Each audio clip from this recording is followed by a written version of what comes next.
Dad was also a little concerned about, you know, how you guys argue over money and Darcey has to hound you about it and being CC'd on all the messages. My Wetsocks, welcome back to another video. I hope you're having a great day with friends and family. We have to talk about the most recent episode of Happily Ever After because after watching that, I can't blame Georgie if he decides to get a divorce from Darcey and never speak to her again. Like, for instance, like the rent. Like, if I paid on the first, obviously you could pay. Darcey, when the I like you, I like with the money. If I give you today, wait a little bit. Yeah, if you wait, I give you anyway. Like sometimes, like I forget what the.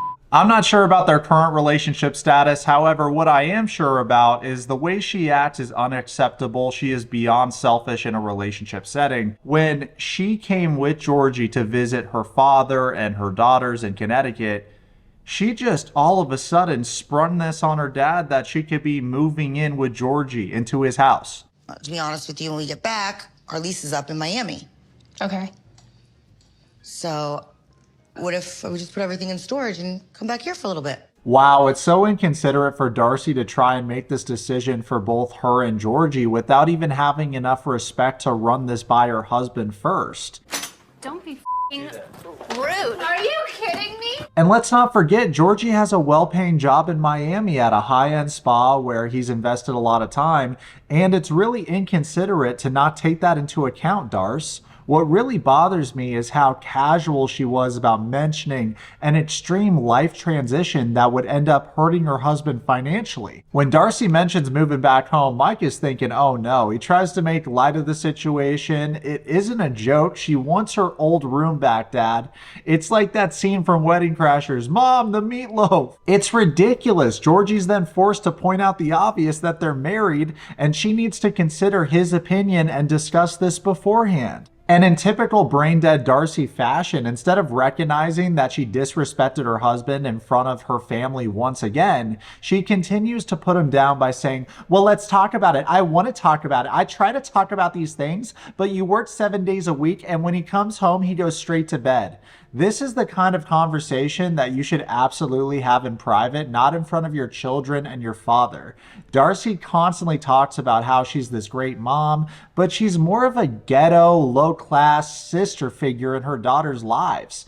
Parents are supposed to lead by example and not act like immature gossips while they're in their 50s. She's constantly shouting out her OF, and it seems like she's stuck in her 20s mentally. You know what I mean? Like the way she dresses, the way she acts. Before we continue reviewing these 90-day NPCs, I'd like to tell you about the sponsor of today's video, Vina. If this is the first time you're hearing about Vina, they offer the highest quality CBD and THC products to help elevate mood, ease everyday stress, and support restful sleep. My biggest problem is that I have about 1 million thoughts racing through my mind. I feel restless when I'm about to go to sleep, and usually I'm tossing and turning. However, since I started taking Vina, that has changed everything, because now I just take one of these gummies about 30 minutes before I want to go to bed. And not only do I have great restful sleep, but the next morning I don't feel groggy, which is another W. No more tossing and turning, no more farting and waking yourself up and not being able to go back to bed. Your sleep is gonna be so deep that that fart won't faze you. And the best part, Socks, is that you can get Vina for free by clicking the link in the bio of today's video. You just have to pay for shipping and be over 21 years old. Now, let's get back to reviewing this reality TV trash. And I'm sick of watching her blame Georgie for everything and constantly put him down. Her feminine energy is non-existent. As a woman, you're supposed to make your man better. And men are supposed to make their woman better too. It goes both ways. But she moves like a creepy old Splenda daddy that uses financial control, which honestly makes sense why Georgie's working so hard. I don't know if you've ever been in a relationship where someone can sweep the rug out from under you when they don't get their way, but it's an awful position to be in. She 100% bait and switched him. The beginning of this relationship, she made it seem like he didn't have to work because they'd be business partners on the show. She's a well-off woman. She comes from a well-off family.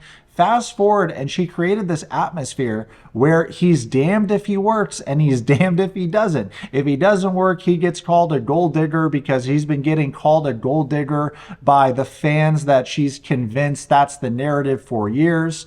And now that he's working a lot, he's working too much. So it's like this guy can't fucking win. I've never put you aside. You know that. But at this point in your life, in my life, we need to be separate. And because it's not going to just be you. It's going to be Stacy and Florian right behind you. Whatever you do, she does. Whatever she does, you do. Okay, thankfully Mike shut this down, but I do find it odd that Darcey and Stacy are so obsessed with each other's lives. They keep copying each other, and the dad just goes along with it. Zero discipline in the household. He was spoiling these twins for so many years, and it shows, but he goes on to make a good point, actually. No bull. Your husband needs to take care of you. You need to take care of your husband for a marriage. You've got to create, and he's got to create for you, an environment that says, this is for both of us. If you don't, it's not going to work. She made the entire trip to Bulgaria to meet his parents for the first time and other family members about herself, constantly asking them questions about how they feel about her and Georgie's relationship, and even with the mother. To say that Georgie doesn't act right, he starts fights, yada, yada, yada, it's just wildly inappropriate when you first meet somebody, and that's what she did. I felt like it was wrong, and it's a reoccurring theme because it's all about the shock value and the TV show for her, about creating as much unnecessary drama as possible and involving other people, whether it's her sister, whether it's Florian, whether it's her father. It should be between you and your significant other, you and your husband, not all these other people, to the point where it feels like Georgie's under a constant interrogation. He's in a 3v1 situation at all times. You're adults. You're old enough to manage your relationships. You have to learn not to take me into your conversations. Why can't he just be accountable? To you. He's very stubborn. Just keep your voices. So it's just ridiculous, this whole narrative that he's a sugar baby. If he's a sugar baby, why is he paying rent? Why is he splitting rent with the woman that hasn't had a real job since she worked at Hooters? You should not pay me That's not 2 my to point. 3 weeks after the first of the month when the rent is due. It's like pulling teeth. Yes. Have you ever heard of a married couple splitting rent?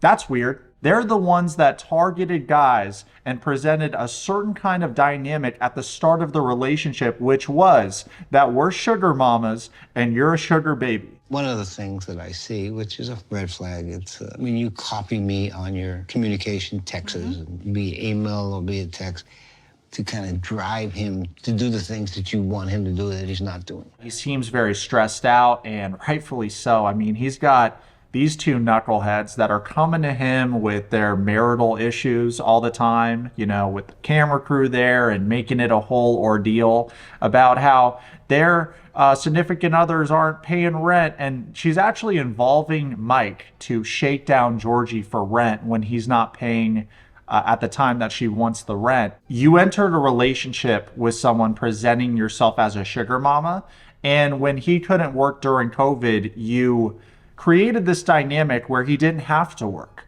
So if that's the dynamic at the start of the relationship, you want to change it to a dynamic where he's paying for more things, I'm assuming. And I think that's because you're living above your means in Miami, and so is your sister, because you guys have spent over $1 million on what you look like. It's like burning money at this point. It's not helping. To get all these procedures at the Build-A-Bitch workshop, you got to fly to Turkey and get more procedures because a lot of doctors said, nope, I'm cutting her off. I don't want people looking at that thing and saying that she went to my office. I will lose clientele. So you're addicted to cosmetic surgery. You're dumping a whole lot of money into that. You're wearing fake jewelry. You got your fake Birkin bags. You're obviously a very affected individual that uses these superficial things to try and convey this message to the audience and the world that you're stars, you're celebrities. It's a very dated mindset because there could be a guy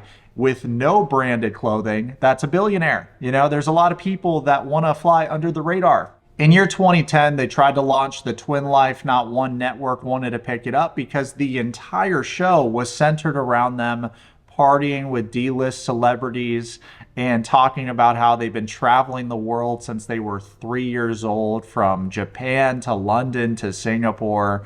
And essentially their entire personality was flexing on everyone with dad's money. Here's where I'm going with this, Socks. Fast forward to all these years later, and the twins are still chasing this internet validation, but their successful girl boss persona is crumbling down because if they were actually banking, then Darcey wouldn't be hounding Georgie for rent. You were a sugar mama, and you knew this was going to happen. He said he changed. I told you this was going to happen, right? When you got married. And you said, don't worry, I can handle it. I know what I'm doing. I know what I'm doing. Hey, Dad, I know you have cancer or whatever, but I've been living above my means in Miami, and I think it's time I move back in with you. What do you say?